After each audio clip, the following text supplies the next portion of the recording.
welcome you all on our first episode of Ethekwini Community Church TV. As Ethekwini Community Church in 2020, we are celebrating our 15-year anniversary, and today we're having three special guests. My name is Simamo. Today in Patelege guest and Kulugakulu, an award-winning Maskandi artist as Ngendamlenze Bagiti. Sisogabani Ogakuba.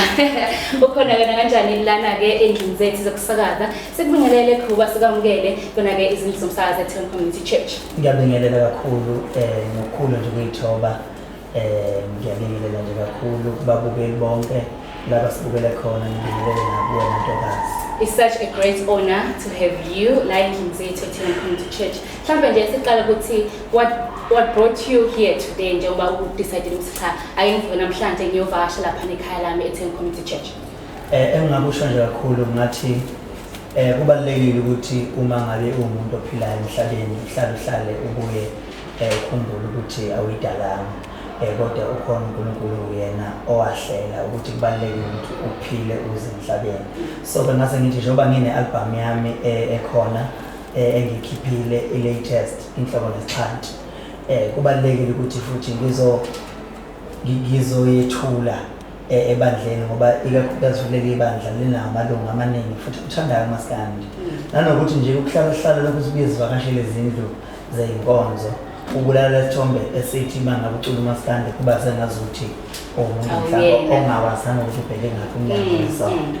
Sisakhuluma ngalokho ukuthi ngikhamisa ukuthi as umculo waMaskandi siyazi ukuthi sometimes umculo waMaskandi abantu bawubuka ngenye indlela, bawubuka as if umculo wamabhinqa, umculo wabantu basemakhaya kanjalo nje, but mhlambe ubanikeza a different picture ukuthi nakho khona uyakwazi ukuthi umculo waMaskandi you also go to church, you attend church, uyavuka uhambe esontweni, you pray, you read the Bible. So mhlambe ungathini kubantu abanale picture kuphela ukuthi mhlawumbe uMaskandi you can't preach uMaskandi noma you can't use uMaskandi to preach a word of God.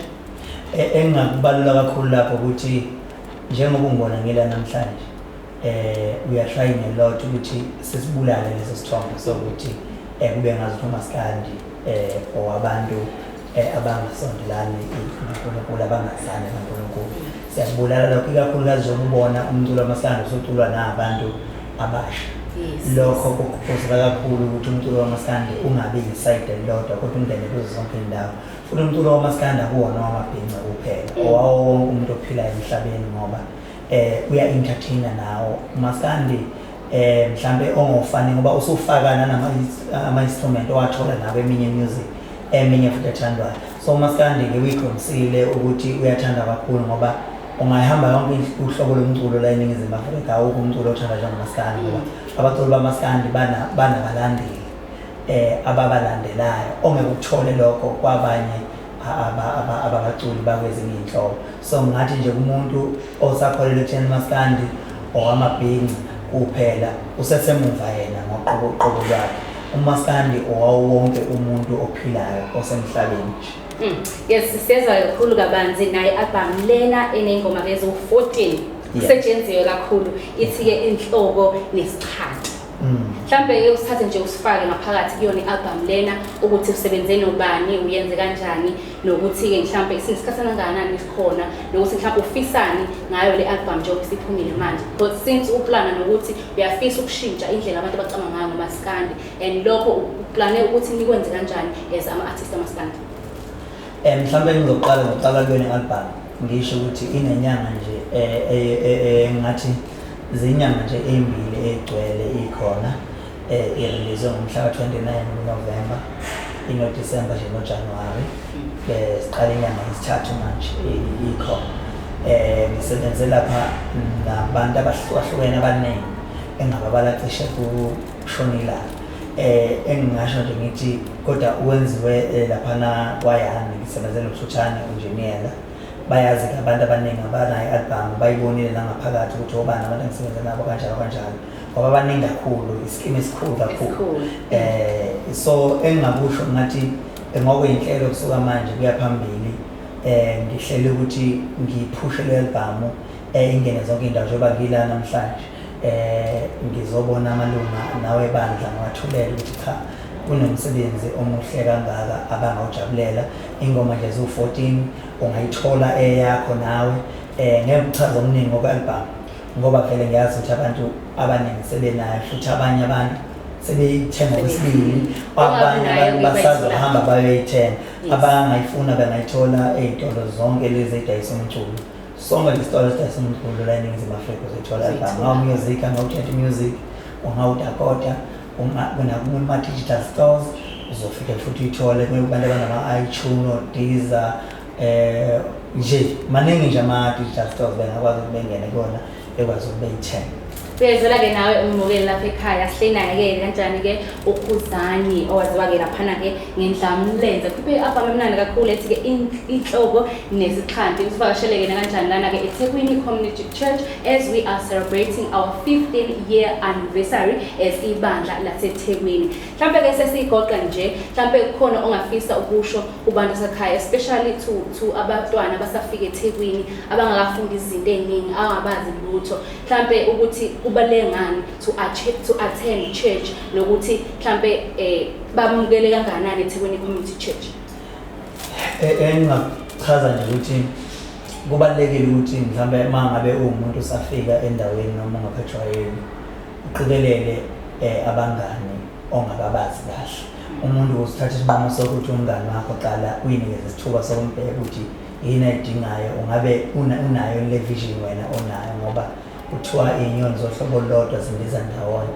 Uthola abanye abantu bebesuka emakhaya beze emadrobheni besuka kuphi beze ofuna imisebenzi befika uthola ukuthi akusahambi ngendlela umuntu ayihlele ngayo ngoba uhlangane nabantu abangenayo le vision yena anayo. Kubalulekile ukuthi uyisondeze kakhulu futhi noNkulunkulu uhambe nabantu abathanda kakhulu uNkulunkulu ngoba kuncane kakhulu ubungozi nokuphambuka endleleni ongahlangabezana nakho uma uhamba ngendlela yomdala. Kodwa uma uhamba ngendlela engalungile ungayithola usungaseyiyona lento ofisa ukuthi ube yiyona ngokuthi indlela oyithathile ayidla wena ofuna ukuthi uyakho. Any upcoming event nje osazi ukuthi-ke isiphusha yona i-album le sikuthola kanjani ikuphi la sikuthola khona la uzokuperforma khona sikulandele siyobona live performances wakho sinje uphusha album.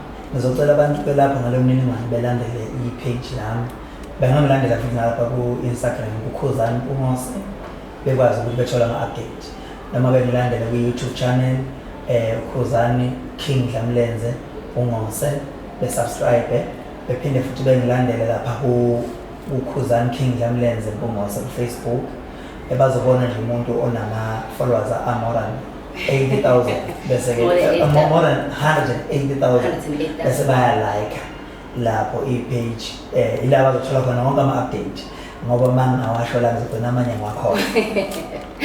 Alright, besibonga kakhulu ngesikhathi sakho ukuthi usivakashela e-CC. I hope you had a great time as much as nathi siyibandla si-enjoy ukuba nawe. Ngibonge kakhulu abantu ngiyacela ukuthi enyakeni ka-2020 umuntu nomuntu wathi unyaka ka-2020 unyaka wakhe. Unyaka wami nami futhi ake sithi njengoba wayigcwalisa amabhidi ake sithi Passover sisi fill up i-Passover lapha ne-Central Park. Social media. Yes. Okay. Okay, sithi fill up Central Park at ECC. At ECC. Yes. Thank you. Number one.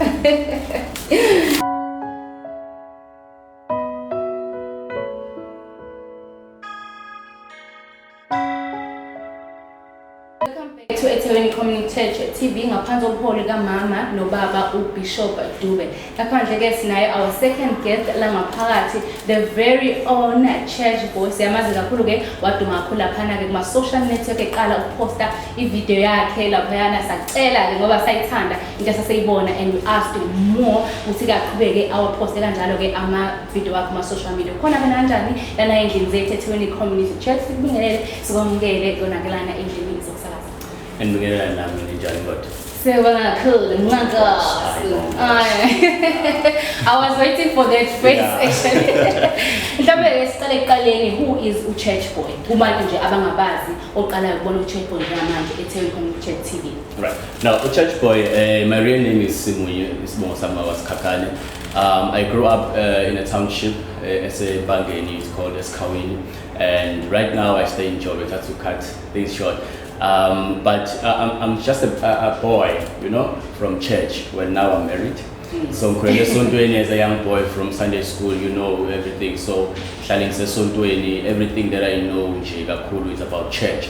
So uqala wami to become church boy was in 2018 when I started doing my videos. Nakhona I didn't want to become a comedian per se, but ekwenzeni my videos, people started liking them, and but you know, please do more and more and more. So yeah, that is who I am. That I can actually talk about. Yes. Mhlambe-ke igama elithi church boy, mhlambe bani bayazibuza ukuthi why you choose ukuthi uSimunye uzibize church boy, waziwe as a church boy owenza comedian, ashintsha amavesi and make fun of them, ashintsha ingoma ze-gospel and make fun of them, which abantu baya-enjoy kakhulu. So igama lakho mhlambe la-inspireshwa yini ukuthi angizibize church boy uma ngiqala lento yami?